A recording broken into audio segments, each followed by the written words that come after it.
Elles sont jeunes et entament le combat de leur vie, lutter contre l'obésité. Nous les avons suivies dans leur quotidien au sein d'un centre spécialisé où il faut tout réapprendre, l'alimentation, le sport, mais aussi bien sûr l'estime de soi.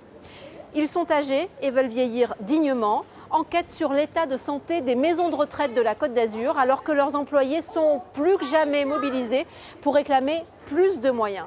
2 combats, 2 magazines, c'est maintenant dans Enquête de région.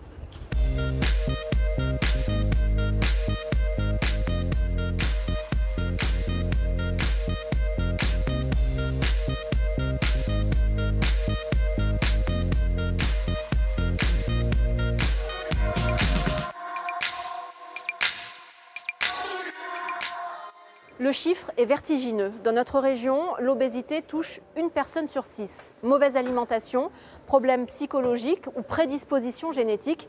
Les raisons du surpoids sont nombreuses. L'obésité qui est désormais considérée et traitée comme une maladie dans des hôpitaux ou dans des centres spécialisés.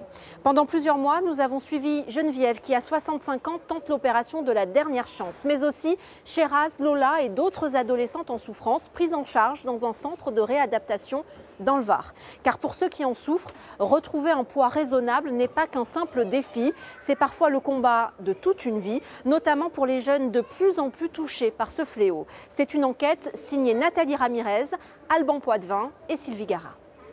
Bonjour. Allez, je te laisse monter sur la balance. Comme tous les mercredis, c'est jour de pesée pour Sheraz. On a perdu 500 grammes. Oh non, j'ai mangé 5 ans alors. Par rapport à avant les vacances. Je suis choquée. Bon, merci, Émile, je t'aime. Je t'aime. Oh, les gens, j'ai perdu 500 grammes. Une victoire, un pas de plus dans ce long combat contre l'obésité.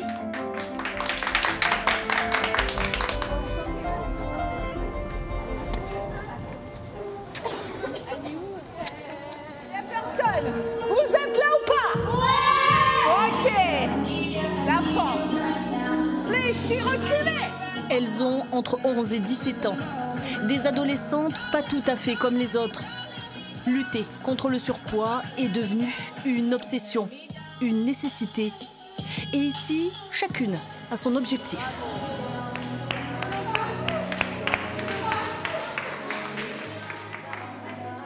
Perdre 20 kilos. Perdre 25 kilos. Et là, il me reste 16 kilos, je crois. À perdre? Ouais. Et vous, les filles? Moi, mon objectif pour sortir, c'est de perdre 30 kilos et après sortir des oiseaux. D'accord. C'est 50 kilos qu'il faudrait que je perde. Plus du tout. Et pour y arriver, Sheraz et les autres ont accepté de passer de 6 mois à 1 an aux oiseaux, un établissement médical spécialisé. Ici, plus aucune différence, plus de moquerie. Sorte de collège de réadaptation où ces jeunes vont réapprendre au quotidien les gestes les plus simples, notamment au moment du repas. Autonome. Ici.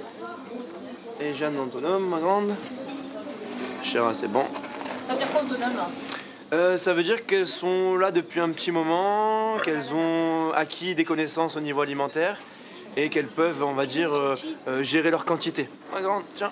Et on reproduit les conditions de la maison, où le pain est sur la table et elles peuvent manger la quantité qu'elles veulent, on va dire. Et t'appliques tes règles à la maison quand tu rentres? Ouais. Tout le temps? Ouais, tout le temps. Arrête de rigoler. Il n'y a pas des fautes, t'es tenté? Si, on est tenté, mais on se dit qu'on a perdu, c'est pas pour reprendre après, quoi. Hop, ma grande. Au menu, salade, paella et dessert, un repas festif. Pas question de régime, on gère simplement les quantités. Une question de santé pour ces filles, notamment pour Lola. Merci. Désormais forcée de prendre chaque jour des médicaments. Repousser le diabète et pour la gorge. Si je maigrissais pas, j'étais à... Il me restait 2 kilos et j'étais au diabète. Donc... C'est quoi les risques? C'est dangereux, on peut mourir. Il faut se piquer et tout pour je sais pas quoi, pour l'insuline ou je sais pas quoi, je sais plus. Difficile, quand on a 14 ans, d'imaginer de telles conséquences.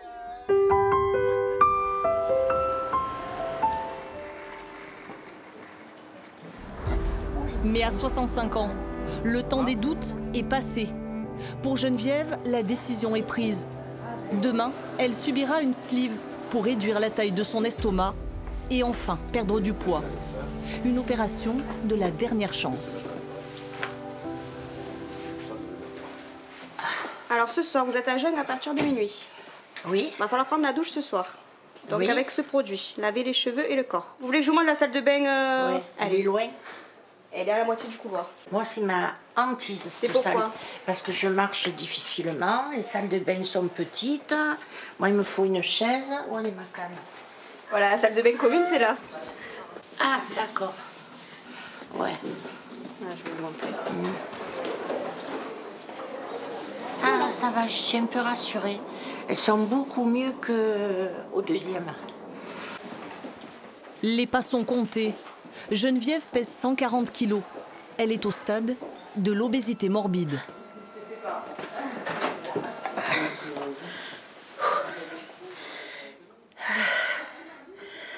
Tout est effort. La moindre chose, c'est fait. La moindre chose, on est essoufflé, tire à la langue. Bonjour, Madame Kalofner. Bienvenue parmi nous, comment ça va? Merci, ça va, docteur. Oui, en forme pour demain? Ben oui. D'accord, c'est le grand jour, hein? Oui, on attend beaucoup de vous. D'accord. À peu près, c'est combien de perte de poids? Enfin, à peu près, hein, parce que... Je ne peux pas le prédire, mais je peux vous garantir qu'une intervention, en faisant bien tout ce qu'on vous dit, vous êtes capable de perdre au moins 40 kilos.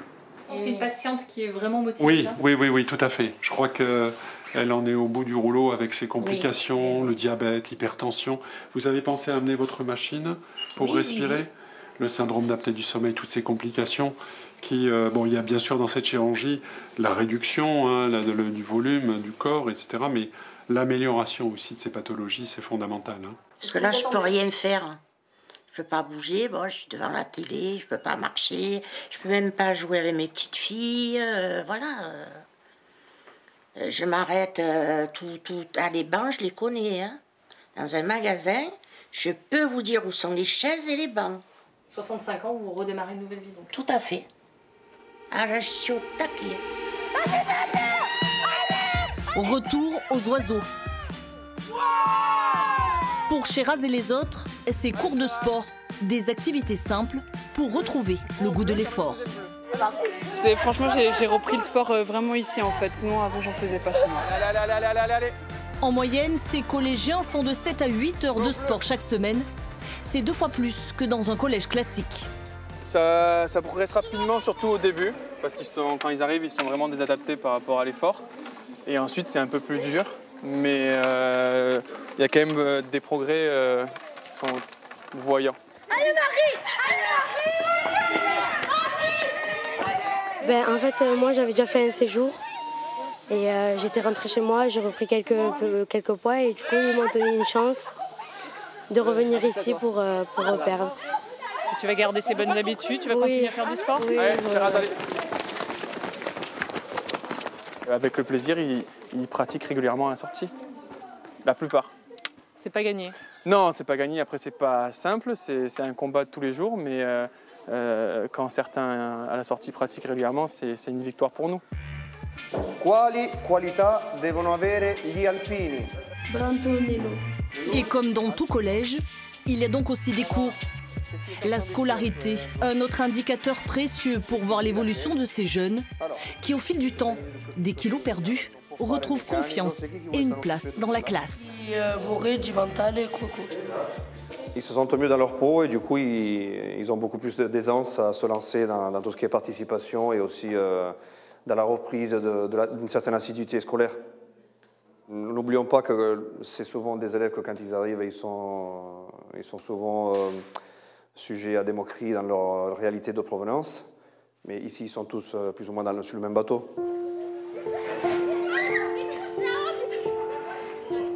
Fin de journée aux oiseaux. Les adolescents ne rentreront pas chez eux. Pour les aider à retrouver une meilleure hygiène de vie, tous sont en internat.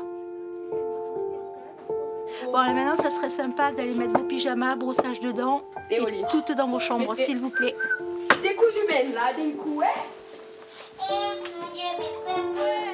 Des jours Des semaines, parfois des mois, passés loin de leur famille. Un sacrifice souvent nécessaire pour ces jeunes filles en souffrance. J'étais arrivée à un point où à peine je sortais dehors, je prenais toute la place. Même dehors, j'en pouvais plus. J'avais même arrêté d'aller à l'école. Tu avais arrêté d'aller à l'école? Pendant 8 mois, j'ai été déscolarisée. Parce que tu avais honte? Ouais. Ça m'a fait perdre beaucoup de confiance en moi, du coup. Et tu as retrouvé le sourire? Plus déjà. Et surtout, je me suis re-sociabilisée. Ça fait 2-3 mois qu'elle est avec nous, elle parle. Au normal, elle se lâche. Elle a pris du caractère. Oui. Elle a pris du caractère, ça s'affirme. Hein. Ah oui, malheureusement. Ah ouais, beaucoup.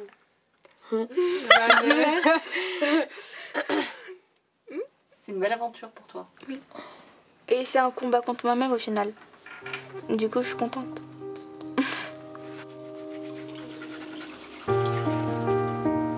Tu as un doudou?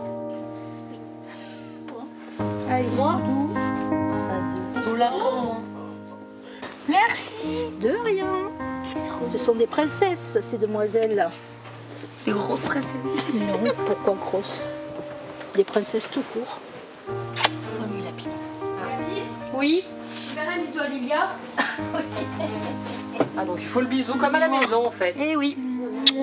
Bisous Gabi. Je t'aime. Tu m'aimes? Oui. Ah, c'est normal. Ma mère, elle manque tout le temps. Tu lui manques aussi, j'imagine. Ouais, oui. Parce que moi, j'ai pas mon père, donc du coup, moi et ma mère, on est vraiment fusionnels. C'est bientôt le retour à la maison? Dans... Combien de temps? 3 jours. 3 jours. C'est bon, voilà. Allez, bonne nuit.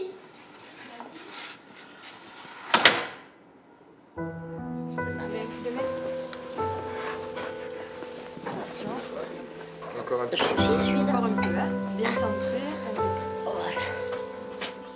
C'est le grand jour pour Geneviève. 1 an qu'elle se prépare à cette intervention. Un vrai défi pour cette sexagénaire, angoissée à l'idée d'être anesthésiée. Un stress un peu. Bonjour docteur. Bonjour Madame Kenhoffner. Ça va? Ça va. Pas trop angoissée? Un peu stressée, mais c'est pour la bonne cause. Très bien. On va venir vous s'occuper de vous. Hein. Il y en Merci, a pas pour très docteur. longtemps. Merci. À tout à l'heure.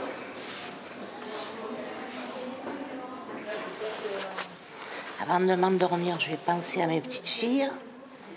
Comme ça, je pense que quand je vais me réveiller, j'aurai leur image dans la tête. Je penserai à elles. Ça, c'est positif. Allez, go. C'est pour moi, bien sûr, en premier que je le fais. Mais c'est beaucoup aussi pour qu'elles soient fières de leur mamie. Surtout ça.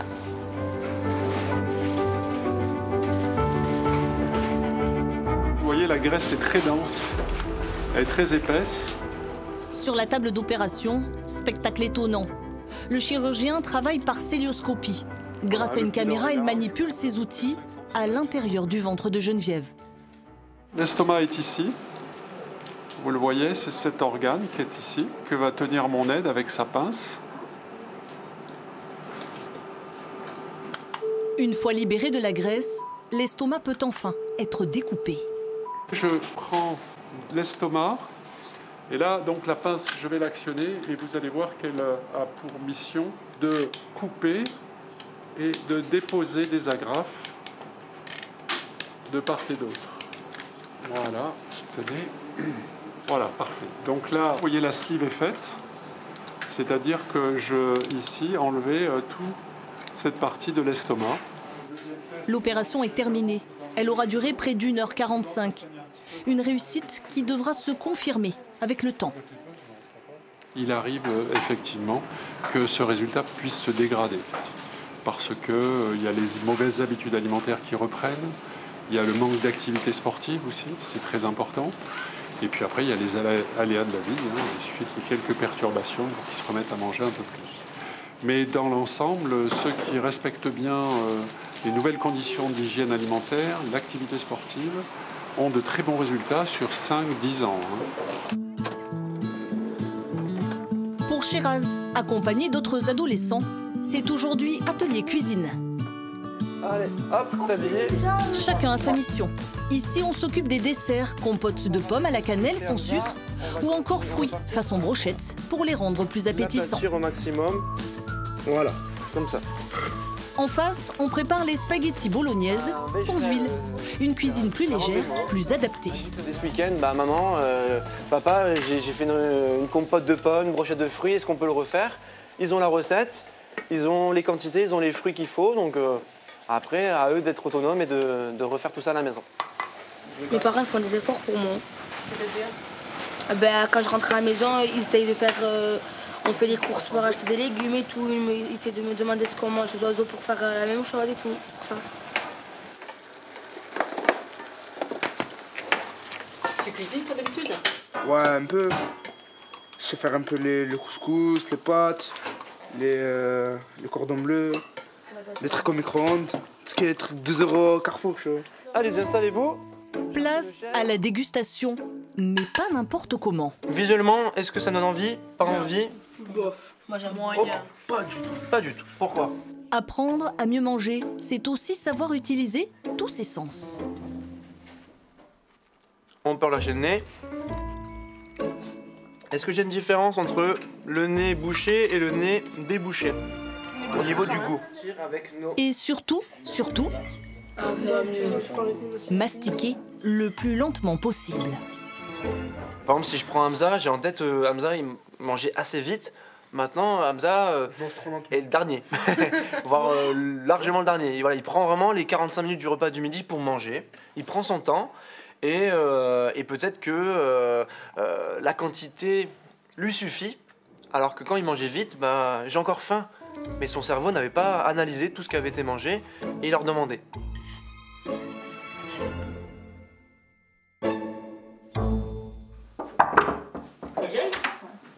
Bonjour. Bonjour. Bonjour Sheraz. Vas-y, rentre. Alors, pose tes affaires. Aux oiseaux, chaque enfant est suivi médicalement.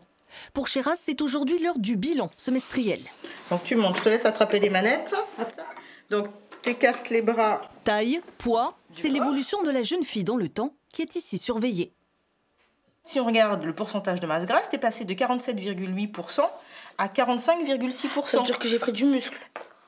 Ah, ça me soulage. Parce que j'ai pris 800 grammes et je me suis dit, c'est pas normal que je prenne. C'est pour ça que depuis tout à l'heure, je t'explique que c'est pas juste un poids qui est important, mais c'est aussi le fait qu'on peut avoir un poids qui bouge pas tellement, mais par contre, on va avoir une graisse qui va commencer à se décrocher, à se délocaliser, et puis il y a des choses qui bougent dans le corps. D'accord? La normalité, c'est ici, et la courbe noire, c'est la courbe de Sheraz.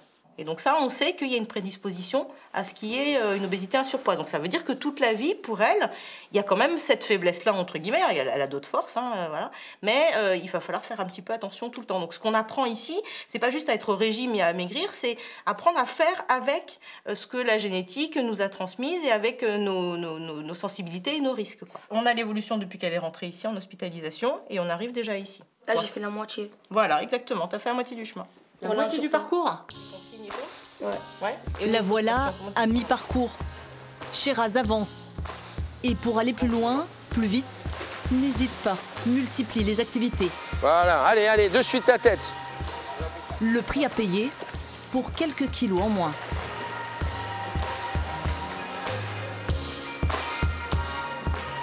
Bonjour, installez-vous, prenez place. Alors, Madame Kellhoffner, c'est donc pour la visite du premier mois post-opératoire. On va parler un petit peu de votre maladie, obésité. Je pense que déjà, ça doit aller mieux dans la façon de respirer. Oh là là. Vous sentez plus d'attaque le matin? Tout à fait.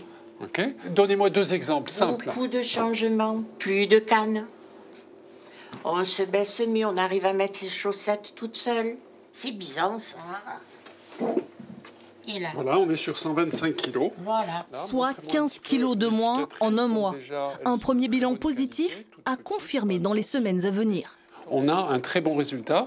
Et le danger, si vous voulez, c'est que si elle maigrit trop brutalement, on va avoir ici ce qu'on appelle une dystrophie, un tablier abdominal, qui est de toute façon normalement pris en charge par la chirurgie. Motivée, Geneviève? Ah, j'ai été motivée et je suis encore plus motivée. Parce que vu les résultats... Voilà, Vous irez jusqu'au bout. Ah oui, oui, oui. Pour mes petites filles, j'irai jusqu'au bout. Et pour moi, bien entendu. Mais c'est... Un homme, c'est un rêve pour moi.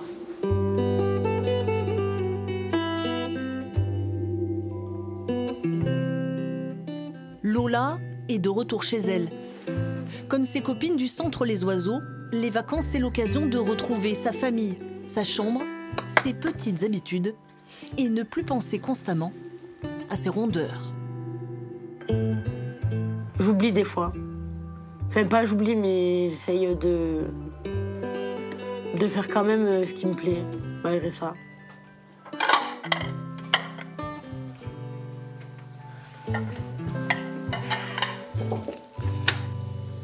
Vous avez changé vos pratiques aussi? Non, parce que c'est pas ce qu'on mange à table qui la fait grossir. C'est ce qu'elle fait, elle, en dehors des repas. Du grignotage? Beaucoup de grignotage. Dès que nous on dort, elle vient dans le placard. Voilà, mais c'est pas trop suffisant. Il n'y a plus grand chose comme avant. Je fais attention de ne plus acheter trop de galettes. Tu essaies de te raisonner, de te dire non, il faut pas? Si, mais je mange quand même. Maman, non? Non. Je me raisonne, mais je mange quand même. Elle ne se raisonne pas. Elle n'a pas encore cette démarche de se dire je mange pas, je succombe pas. Là, on a eu 2 invitations cette semaine et 2 invitations où elle a mangé le dessert, elle s'est resservie. Comme je ne veux pas tout le temps lui dire arrête quand il y a du monde ou quand on est à l'extérieur, j'essaye de la laisser un peu faire, mais elle ne se contrôle pas du tout, encore. C'est pour ça que ça va être compliqué la sortie. Lola est en surpoids depuis l'âge de 3 ans. Bon, tu n'étais pas maigre déjà. Et n'a que 6 ans lorsqu'elle effectue son premier séjour en centre spécialisé. Ça fait 10 ans que c'est un combat, nous, la nourriture, hein, avec Lola. Il n'y a pas un repas sans dispute. Hein. C'est arrête de manger, arrête de manger. Enfin, dès qu'elle met quelque chose à la bouche, on la traque. On en est là. C'est pour ça que le centre, ça a été... Enfin, là, adolescente, ça a été un soulagement quand même. Qu'elle parte parce que moi, je n'arrivais plus à gérer. Hein. Mais si genre je me sers une fois des pâtes et que j'ai envie de me resservir, ben tu me dis non, quoi. Normalement, j'aurais pas à te le dire. Mais j'ai besoin d'avoir quelqu'un derrière moi. Bah, plus que ça, c'est pas possible derrière toi. Hein.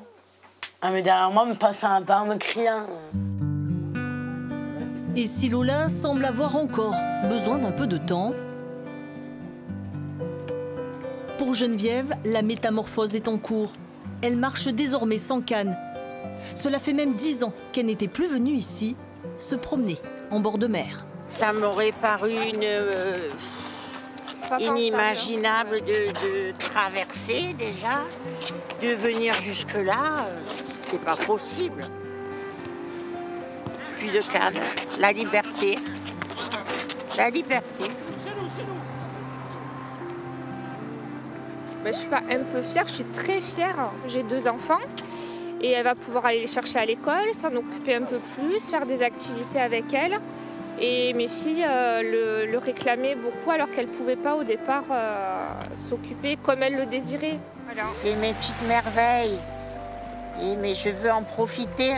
Eh oui. On veut qu'ils aient de bons souvenirs, les petits-enfants. Aussi, oui. Si tu es toujours sur une chaise. Eh oui, avec la canne. Avec la canne. Ah, c'est la quoi. Là, je veux être dynamique. C'est une nouvelle vie qui commence. Tout à fait. Marouille, j'ai peur. On écoute le coup de sifflet. Ça commence. Allez. Là, c'est l'effort. Moment de stress pour Sheraz et Lola. C'est le jour du Spartacus, un test physique qui a lieu tous les 3 mois. Chacun doit se donner à 100%, effectuer le plus d'allers-retours possible. Elles le savent, au-delà de l'endurance, c'est leur avancée dans le combat contre l'obésité qui est ici jugée. je fais un marchand, je peux plus. Maintenant, j'arrête, je fais plus. J'ai envie de vomir. On valise pas l'immeuble. Pour Lola, la marche semble encore trop haute. Elle sera la première à abandonner.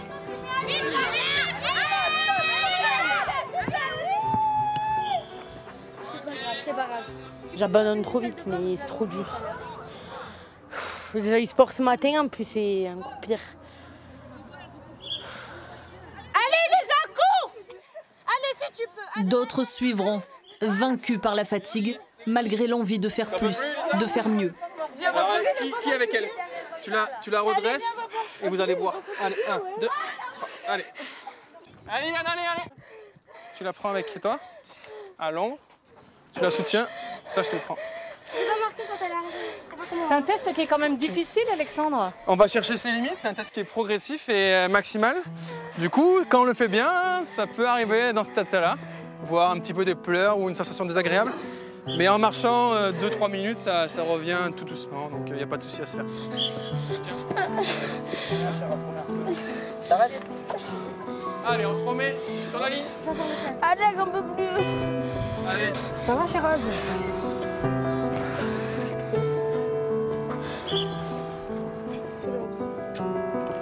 Ces larmes, ce sont celles de la déception. Des larmes à la hauteur d'un engagement. Pour Chéraz, Lola et les autres, il est temps de retrouver le goût de l'effort, le goût de soi, de la fierté. Même si parfois un seul séjour ne suffira pas à vaincre le surpoids. L'obésité, Geneviève le sait, est un long combat, celui de toute une vie. Travail à la chaîne, déshumanisation, négligence en cascade, manque d'hygiène et parfois même maltraitance physique. Dans les maisons de retraite aussi, la parole se libère, avec son lot de témoignages parfois glaçants. Et la Côte d'Azur, où le coût d'hébergement est pourtant l'un des plus élevés de France, n'est pas épargnée par cette vague de protestations où se mêle la colère des salariés, des familles, et désormais aussi de certains directeurs d'établissements qui n'hésitent plus à descendre dans la rue aux côtés de leurs employés pour dénoncer le manque de moyens humains. Alors on a voulu savoir ce qu'il en était réellement. Le sous-effectif est-il la source de tous les maux? Faut-il plus de formation, plus de contrôle? Mon EHPAD va craquer, c'est une enquête réalisée avec Alexandre Tabat, Philippe Millois et Pierre Véraud. Madame Marie, est-ce que vous avez organisé un système de maltraitance institutionnalisé dans votre établissement? Ce jour-là, nous avions tellement de questions à lui poser. Qu'est-ce que vous avez à répondre aux accusations? Pourquoi tant de salariés qui démissionnent, de résidents qui chutent, d'institutions qui portent plainte? Cette directrice de maison de retraite est accusée de maltraitance. L'affaire du Clair-Logis lève le voile sur les conditions d'accueil dans les EHPAD de la Côte d'Azur. Les faits sont très graves, maître. Oui, je comprends, madame, mais l'instruction, quand elle est faite à charge et à décharge. Laissez-nous voir les pièces du dossier, préparer la défense des personnes qui sont demandées devant la justice aujourd'hui et on en parlera le jour de l'audience. Harcèlement moral, conditions indignes d'hébergement, manque de personnel, salariés non diplômés, mise en danger de la vie d'autrui. Que se passe-t-il réellement dans le huis clos des maisons de retraite? Je ne souhaite même pas à mon pire ennemi certaines choses que j'ai vues. Je ne le souhaite pas. C'est honteux. Longtemps, beaucoup se sont tus. J'aurais mieux fait de me rebeller avant pour ne pas permettre ce que j'ai vu. Aides-soignants, enfants de résidents ou directeurs d'établissement, pour la première fois en janvier dernier, ils sont descendus dans la rue, ensemble. Tous les EHPAD sont littéralement asphyxiés. Leurs paroles se libèrent. Ça fait 2 ans, madame, qu'elle est attachée sur ce fauteuil du matin au soir, même pendant les repas. Tous invoquent un manque de moyens. Notre enquête va révéler d'autres failles. C'est un combat pour la dignité et on ne peut pas abandonner nos anciens.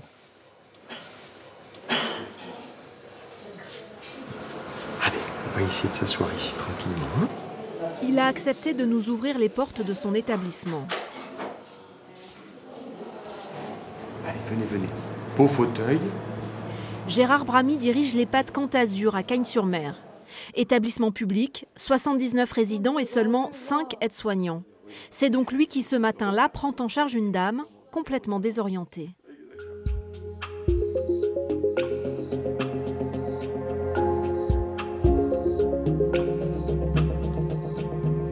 Allez, on se met 1, 2, 3. Non.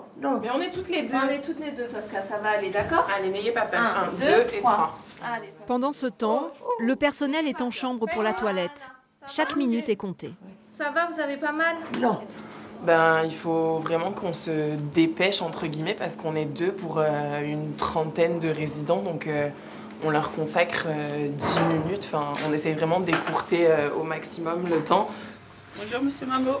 À l'heure des soins, certains attendent encore leur petit déjeuner. Le manque de moyens humains, les résidents sont les premiers à en faire les frais. Oui, toujours, parce que plus de personnel, c'est plus d'attention à notre égard. Le petit déjeuner vite déposé, il faut déjà repartir. Et là, je finis avec ma collègue là, et après je redescends en bas pour aider une autre collègue à faire le restaurant à 11h30. Voilà. C'est la course? Oui, c'est vraiment la course tous les jours. Quant à vous, bonjour.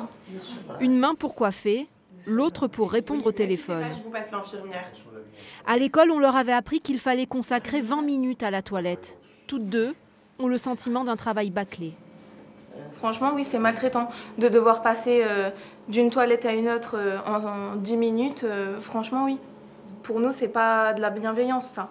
Et ils le méritent pas, quoi. Je veux dire, il y en a, ils sont en fin de vie, enfin, c'est pas possible. À force d'avoir des aides-soignants qui courent, à force d'avoir de l'absentéisme qui, au niveau national, est très important dans les EHPAD, eh bien, naturellement, on sécrète des risques de maltraitance. Un employé au bout du rouleau va peut-être, au bout de la 15e personne qu'il aura accompagnée, va peut-être craquer et avoir des mots malveillants, voire une volonté de défoulement sur une personne hébergée. Qu'est-ce qu'il y a? Orange. Orange, clémentine, non? Les directeurs d'établissement ne sont pas totalement maîtres de leurs effectifs. C'est l'Agence régionale de santé pour les soins et le Conseil départemental pour la dépendance qui prévoient et financent les postes. Il faut faire avec, ou plutôt sans. Ici, la douche, par exemple, c'est une fois par semaine, quand c'est possible. Quand on a eu l'habitude de se laver tous les jours, de se doucher, il y a beaucoup de gens qui ne le supportent pas aussi. Regardez combien on est. Comme vous voulez qu'ils peuvent se contenter à tout le monde. C'est impossible. Assignés à résidence, les pensionnaires dépendants ne peuvent même plus prendre l'air quelques minutes par jour. Il faudrait une personne supplémentaire pour dire l'après-midi, il fait beau, on les met un petit peu au soleil, on reste avec eux pour discuter. C'est pas faisable. Ça veut dire qu'à part les moments de soins et de repas... Il n'y a pas de... Non, il n'y a rien d'autre. Il n'y a rien d'autre. Cette maison de retraite est l'une des moins chères de la Côte d'Azur, environ 1 800 € par mois. Dans le privé, où les familles payent parfois jusqu'à 5 000 € pour l'hébergement et la restauration, les directeurs d'établissement pourraient piocher dans cette enveloppe pour recruter du personnel supplémentaire. Encore faut-il qu'ils l'estiment nécessaire. Les établissements ne sont pas en souffrance de moyens. Donc bien sûr qu'on pourrait toujours faire mieux. On ne va pas vous dire que si on pouvait avoir 2 infirmières de plus ou 2 aides-soignantes de plus dans un établissement, mais bien sûr que ça serait toujours mieux et ça permettrait d'augmenter la qualité de prise en charge. Mais à un moment donné, on a quand même fait des progrès étonnants parce que multiplier les effectifs par 3 en 15 ans, c'est énorme. En France, un EHPAD compte en moyenne 6 salariés pour 10 résidents. C'est moins que l'Allemagne et la Belgique, beaucoup moins que la Suède ou le Danemark. Et ça n'est qu'une moyenne. Un EHPAD du Haut-Pays, un dimanche après-midi. L'autorisation de tournage a été refusée. Nous nous y rendons en caméra cachée. Dans la grande salle de réunion, des résidents sont seuls. Ils semblent livrés à eux-mêmes. Au bout de 10 minutes, un employé arrive. Vous êtes infirmier? Non.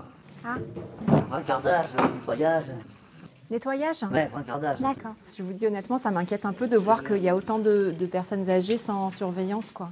Mais là, on va remonter le paquet, nous, avec mon équipe. Je ne sais pas si ma collègue a déjà commencé. Nous montons nous aussi dans les étages. Le bureau du cadre de santé est fermé, celui des infirmières aussi. En redescendant, nous pensons en trouver une. Vous êtes infirmière? Du tout. Aide-soignante? Du tout. Vous êtes quoi? Moi, je suis hôtellerie, quoi. Dans tout le couloir, il n'y avait personne. Moi, j'ai pas envie de vous faire part de mon sentiment. Derrière elle, les patients se poussent entre eux. Après 1 heure passée dans l'EHPAD, nous n'aurons croisé aucun personnel soignant.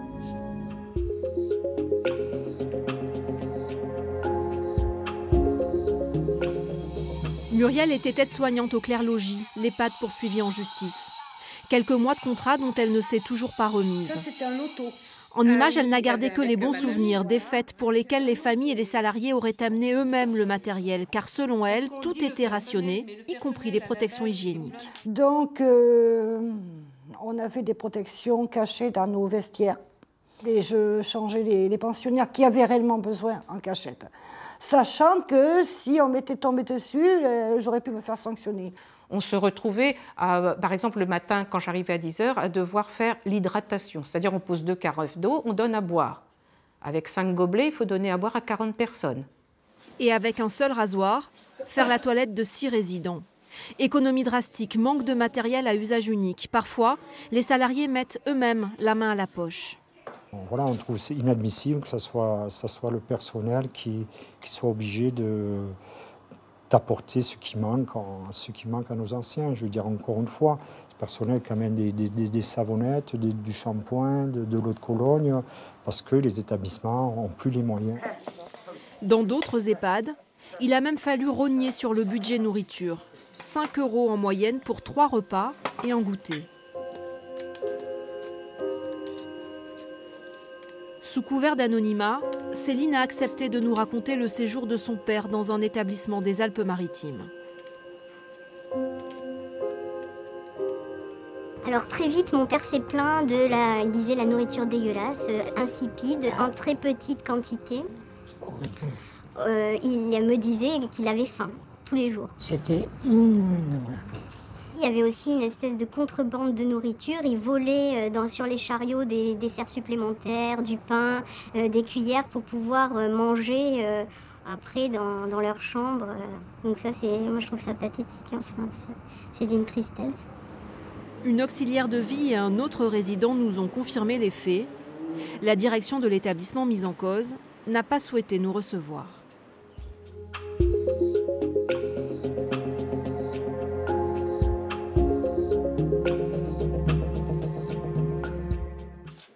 Florence Hayet était convaincue que sa mère n'était pas en sécurité dans son ancienne maison de retraite. 3 chutes en 3 mois, une surveillance et des soins selon elle insuffisants. Mais ce seraient les agissements d'un résident et le laisser-faire du personnel qui l'ont poussée à saisir la justice et l'agence régionale de santé. Alors en fait, il procédait toujours de la même manière. Donc il était assis à côté, il regardait la personne qui était assise à côté de lui. Et puis, assez vite, je dirais, donc il passait sa main par-dessus la coudoir, commençait à lui tripoter la cuisse pour ensuite atteindre le sexe, qu'il tripotait également. Et quand aucune aide-soignante ne le voyait, qu'il n'était pas arrêté dans ses actes, en fait, il pénétrait la main à l'intérieur de la protection jusqu'à toucher les parties intimes. Et j'ai entendu plusieurs fois des dames crier parce qu'il leur faisait mal, bien sûr. Malgré l'alerte, les faits se seraient reproduits. C'est ce qu'affirme la fille d'un résident dans ce courrier. J'ai vu que M. D mettait sa main dans l'entrejambe de Mme B. Pour tenter de rencontrer la directrice de l'établissement, nous nous rendons sur place. Le personnel aurait-il sous-estimé la gravité des faits? Les quelques mots de cette salariée laissent planer le doute. Pour ma part, c'est largement exagéré. Jointe par téléphone, la directrice de l'établissement a décliné notre demande d'interview. Elle nie tout en bloc.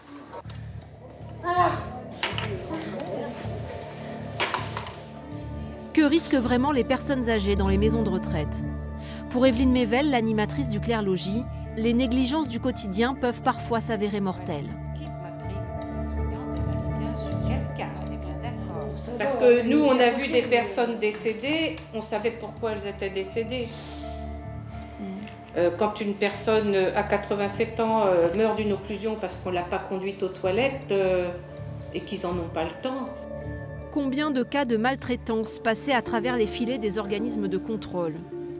Réquisitionnés dans les cas les plus graves ou alertés par les résidents ou le personnel, c'est à l'Agence régionale de santé d'inspecter les établissements. On est la tour de contrôle de l'ARS. On est très vigilant, très sensibilisé. Dès qu'il y a le moindre événement qui nous inquiète, on propose au directeur de l'ARS, on fait une note d'opportunité, on propose de diligenter une inspection. Une 60aine de contrôles par an, près de 600 EHPAD en PACA. Un directeur d'établissement peut attendre en moyenne 10 ans avant de recevoir une visite de l'ARS. L'an passé, pourtant, l'agence a reçu 139 réclamations, mais elle ne se déplace pas systématiquement, pas suffisamment selon cette cadre de santé qui a travaillé dans de nombreux EHPAD. Mais moi, je vous dis, à part sur vraiment des cas très très graves, comme je vous dis, cet établissement qui par la suite a été fermé, c'est la seule fois où j'ai vu l'ARS se déplacer sur un établissement. En plus de 15 ans de carrière dans les EHPAD. Entre deux contrôles de l'ARS, reste l'évaluation externe. Un cabinet d'audit privé intervient dans l'établissement. Notre témoin a elle-même réalisé ce type d'inspection. L'établissement indépendant qui vient faire l'évaluation externe a une relation commerciale avec l'établissement qui l'inspecte. C'est-à-dire que l'inspection est payée par la maison de retraite? Bien sûr. Il choisit qui l'a fait et c'est lui qui paye. Donc forcément, on est dans une relation commerciale qui peut permettre d'émettre quelques doutes quelquefois sur les rapports qui sont faits. Vous avez, vous, assisté à des rapports qui ont pu être corrigés à la demande? Bien sûr. De la maison de retraite? Bien sûr. C'est des faux?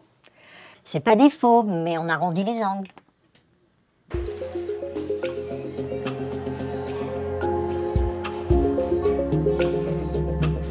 Bonjour, mademoiselle. C'est Gisèle. Bonjour, mademoiselle. Vous faites la toilette du matin? Faire mieux, sans moyens supplémentaires. Ça a été le petit déjeuner ce matin? Dans cette maison de retraite, chaque salarié a dû réapprendre son métier pour accompagner sans assister. On cherche déjà l'autonomie de la personne. Et de cette autonomie-là, voyant ce qui lui reste aussi, il peut participer au visage comme on a fait tout à l'heure. Ça permet de garder ce geste-là. Hein, ça va jusqu'à manger, le geste de manger et tout ça. Donc on va garder ça. Ici, on ne parle pas de bienveillance, mais d'humanitude, du nom d'un label décroché par l'établissement. Respecter les résidents pour se respecter aussi en tant que soignant. Même si c'est une fin de vie, si on me dit « tu as fait madame telle, il y a 1 heure de temps, elle est morte », je ne vais pas me chagriner parce que je sais que chaque jour, je l'accompagne dans sa dignité. La dignité pour Odette Alzingre, ça commence par le maquillage, chaque jour. Tout ce qu'elle peut faire toute seule, elle le fait. Maintenant, je fais ce que je peux parce que comme j'ai de l'arthrose, c'est difficile. Mais bon, j'arrive un peu.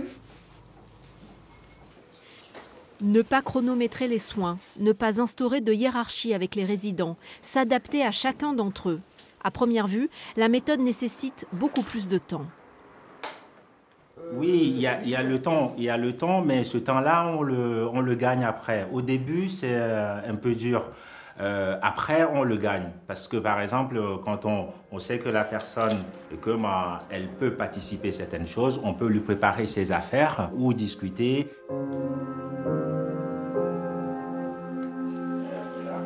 La Croix-Rouge russe est l'une des maisons de retraite les moins chères de Nice.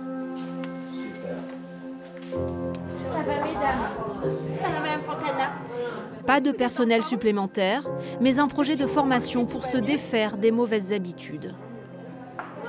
Et vous-même, Rossian, ça va? Au poil. Au poil. Au poil. Tant mieux. On s'est bonifié avec le temps, ça c'est évident. Il y a des choses qu'on pouvait faire qu'on ne fait plus, comme par exemple distribuer les repas avec des gants, des choses qui peuvent paraître anodines, mais ou frapper et rentrer directement sans attendre la réponse d'un résident. Dans cet établissement, tous les salariés ont un diplôme en règle. C'est une obligation. Est-elle respectée dans tous les EHPAD? Pour le savoir, nous décidons de postuler comme aide-soignant. Bonjour. Oui, bonjour. Je vous appelle parce qu'en fait, je voudrais envoyer un CV. J'ai vu que vous recrutiez une aide-soignante. Qu'est-ce que vous aviez besoin comme renseignement? Je voulais savoir si vous preniez que des aides-soignantes diplômées. Non, quelquefois on prend des aides-soignantes quand on est vraiment à court, qu'on a vraiment besoin de quelqu'un, on prend même si c'est pas diplômé. Sur 9 établissements contactés, 6 sont prêts à embaucher sans diplôme. L'un d'eux nous donne même rendez-vous pour un entretien d'embauche. Et vous leur avez dit que vous n'aviez pas de diplôme? Oui.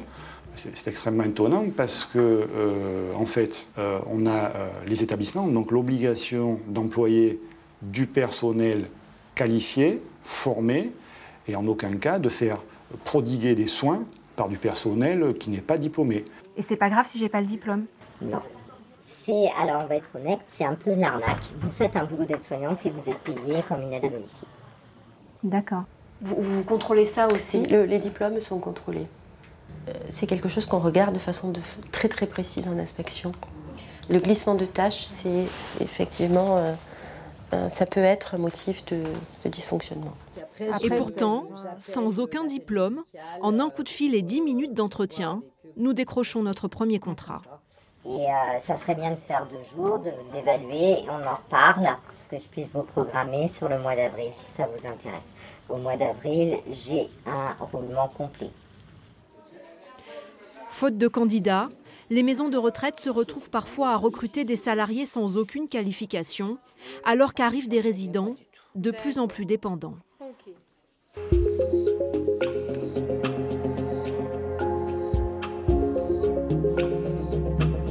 Voici le lit de ma belle-mère. Génial. Et elle va se coucher dedans ce soir. Un lit Béduine. Une chambre parmi d'autres, au Clair-Logis. C'est la famille d'une résidente qui a voulu filmer pour dénoncer les conditions de vie dans l'établissement. Et il n'y a qu'une chose que je ne peux pas mettre, c'est l'odeur. À l'époque où Muriel Tessonneau et Evelyne Mével y travaillaient, les aides-soignants auraient eu pour consigne de laver les résidents en 3 minutes et 41 secondes. Selon elles, il n'y avait plus de temps pour l'intimité et la dignité. Le moins humain que j'ai vu, c'est l'échange d'après le repas. Les toilettes justant la salle à manger sans aucune porte, ceux qui se trouvaient dans le salon devant la télévision ou qui passaient pouvaient voir le spectacle parce que les 3 toilettes de toute façon étaient occupées et personne n'était raccompagné dans sa chambre pour changer sa protection. Ça se faisait là, au visu des autres. Et je savais que quand je rentrais à la maison, j'avais jeté des sacs de patates au lit. J'avais pas mis des pensionnaires au lit. Et ça fait mal. Et on a honte de soi. 2 fois par semaine, ils se retrouvent dans un lieu tenu secret. Eux aussi tiennent à rester anonymes. Ils sont tous bénévoles chez Almazur, une association qui recueille les témoignages de maltraitance sur les personnes âgées. Aucune compassion, c'est inhumain, inhumain. Les coups de fil s'enchaînent. Un homme appelle pour dénoncer la contention forcée de sa compagne. Ça fait 2 ans, madame, qu'elle est attachée sur ce fauteuil du matin au soir, même pendant les repas. On a entendu, monsieur. Il a accepté de nous envoyer quelques photos. On y voit sa compagne et un autre résident attachés lui avec des draps. Des pratiques d'un autre temps, dans une unité fermée et protégée où justement les patients devraient pouvoir déambuler librement. On n'aurait pas besoin d'avoir une telle violence, la contention médicamenteuse, parce qu'on a vu, le compagnon disait qu'on mettait la pipette dans la bouche pour envoyer le traitement, la contention physique attachée au fauteuil, c'est l'inverse de la raison d'être de ces unités. L'an passé, ces bénévoles ont traité une centaine de dossiers sur la Côte d'Azur, une des régions de France les plus convoitées par les acteurs du marché très juteux des EHPAD. Les maisons de retraite explosent, il en pousse une tous les jours. Elles sont maintenant pratiquement toutes à but lucratif. Je pense que quand les investisseurs font des investissements, c'est normal qu'il y ait un retour sur investissement, mais on peut quand même se poser la question du manque de moyens qui est tout le temps mis en avant, et surtout en disant toujours que c'est la faute au pouvoir public, c'est la faute au pouvoir public. Pour ces bénévoles, paradoxalement, plus les établissements se sont dotés de lieux de représentation des résidents, plus la parole a été confisquée au sein des établissements. Les choses commencent peut-être à changer. J'ai l'impression qu'il y a une libération de la parole à tous les niveaux et que peut-être, tant mieux si cette libération existe sur les maisons de retraite. Tant mieux. Il était temps.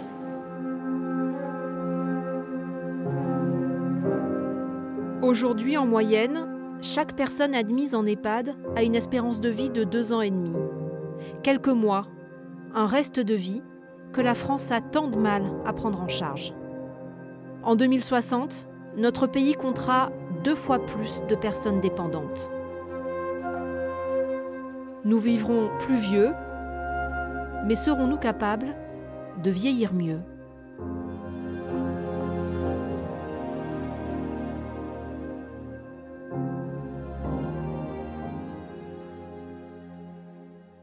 Et pour être tout à fait complet sur le sujet, sachez que le procès du Clerlogis aura lieu le 31 mai prochain et qu'il existe un numéro d'urgence, le 3977, pour signaler les cas de maltraitance, qu'ils aient lieu en maison de retraite ou à domicile. C'est la fin de cette émission, merci de l'avoir suivi. Vous pouvez bien sûr revoir ces 2 reportages sur notre site internet. Nous, on se donne rendez-vous le mois prochain pour 2 nouvelles enquêtes de région. À bientôt sur France 3.